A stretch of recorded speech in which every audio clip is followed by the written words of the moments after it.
বাংলাদেশের মানুষ 17 বছর থেকে অপেক্ষা করছে নিজের ভোট নিজে দেওয়ার জন্য, ঠিক কিনা?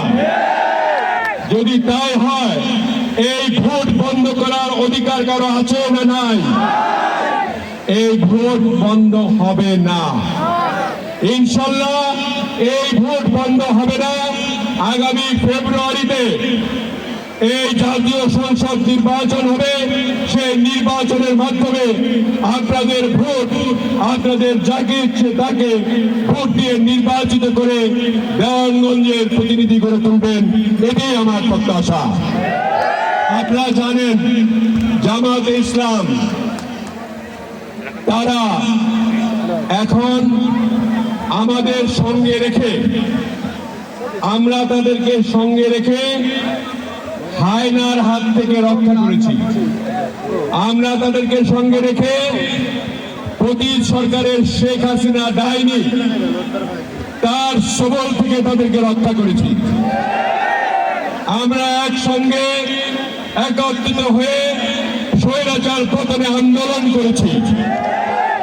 এই আন্দোলনের লোকগুলি নিজের স্বার্থ হাসিলের জন্য কোনো স্লোগান নয়, স্বার্থ হাসিলের জন্য তারা একটা পদ্ধতির কথা বলছে। সেটা হলো কি পিআর পদ্ধতি। এই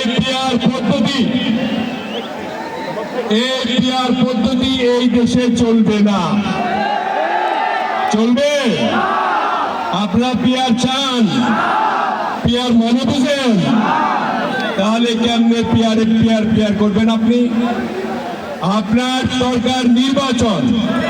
পিআর মানে হলো যেহেতু তারা কোনো আসনে জিততে পারবে না, পার্সেন্টেজ অনুযায়ী প্রপোর্শনেট রিপ্রেজেন্টেশন তারা চায়। এটার নাম হলো পিআর।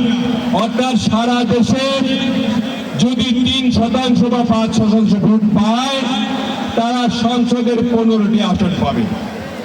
এই আসনের জন্য তারা এই পিআর করছে। কিন্তু জনগণ কাকে ভোট দিবে কেউ জানে না। এটা কি চান আপনারা?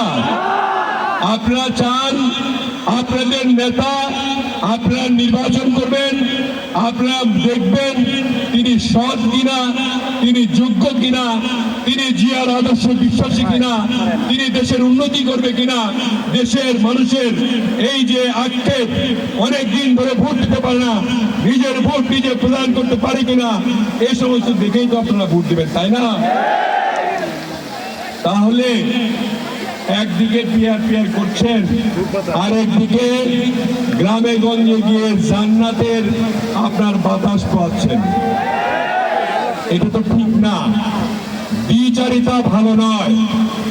আমরা জানি এইখানেও জামাতের একজন প্রার্থী দেওয়া হয়েছে, আমি বলবো না তিনি খারাপ, কিন্তু এই এলাকার যে কাজ করতে পারবে, এই এলাকার যে মানুষের দুঃখ দুর্দশা লাঘব করতে পারবে, এই এলাকার যে কাজকর্ম আছে সেগুলি সম্পন্ন করতে পারবে, এই এলাকার যে নদী ভাঙ্গন, এই নদী শাসন যে করতে পারবে তাকেই ভোট দিতে হবে।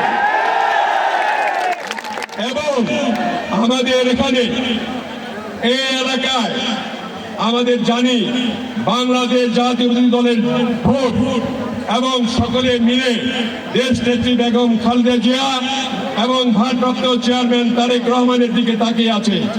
সারা বাংলাদেশ একটি গণতান্ত্রিক পন্থায় উপনীত হবে, দেশের মানুষের মধ্যে সমতা থাকবে, প্রত্যেকের শিক্ষিত যুবকদের চাকরি হবে এবং যারা বেকার রয়েছে তারা সরকার হবে, কাজ করবে এবং তাদের জীবন মান উন্নয়ন হবে। এটাই হলো আমাদের লক্ষ্য। এবং এই লক্ষ্যে উপনীত হতে গেলে আপনারা ভোট দিতে হবে কিসে? ভোট দিতে হবে আমাদের মার্কা কি? মার্কা কি? আজকে এই যে ফুটবল খেলা হচ্ছে, আমরা সবাই এখানে জড়ো হয়েছি, উপভোগ করব ফাইনাল খেলা। আমাদের একটা ফাইনাল খেলা রয়েছে ফেব্রুয়ারিতে, এই ফাইনাল খেলাতে জিততে হবে ইনশাআল্লাহ। আজকে আমি 2টি উভয় দলকেই আমি শুভেচ্ছা জানাই। একজন রানার্স আপ হবে, একজন চ্যাম্পিয়ন হবে। একটি দল রানার্স আপ হবে, একটি দল চ্যাম্পিয়ন হবে। চ্যাম্পিয়ন হলেই রানার্স আপকে দেখতে পারবে না এমন তো কথা নয়, তাই না?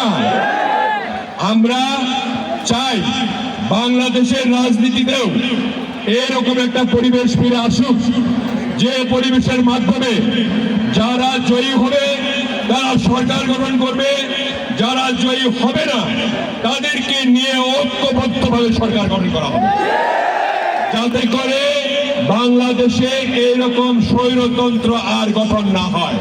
যে স্বৈরতন্ত্র শেখ হাসিনার নেতৃত্বে আপনার বাংলাদেশের খুন, খুন, ডাকাতি, রাহাজানি, ব্যাংক ডাকাতি ইত্যাদি হয়েছে এবং আমাদের মানুষকে দরিদ্র সীমায় ফেলে দিয়েছে, সেগুলি যাতে আর না হয়।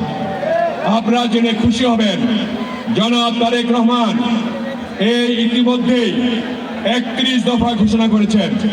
31 দফার মধ্যে আপনার গণতান্ত্রিক অধিকার, প্রত্যেকটি মানুষের অধিকার, কৃষকের অধিকার, জনগণের অধিকার, আমাদের শ্রমিকদের অধিকার, আমাদের সকল জনগণের সম অধিকার সেখানে 31 দফা উল্লেখ করা আছে।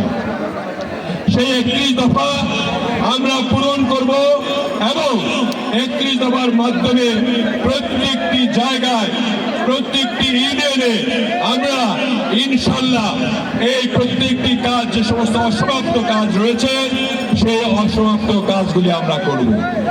আজকে এখানে যে সুন্দর একটি অনুষ্ঠান, যে খেলার অনুষ্ঠান আয়োজন যারা করেছে তাদেরকে আমি অনেক অনেক ধন্যবাদ জানাই।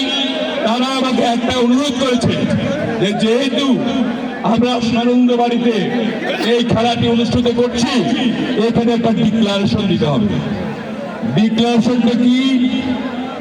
এই জায়গায় যে আপনারা বসে আছেন, দাঁড়িয়ে আছেন, বসার জায়গা নাই,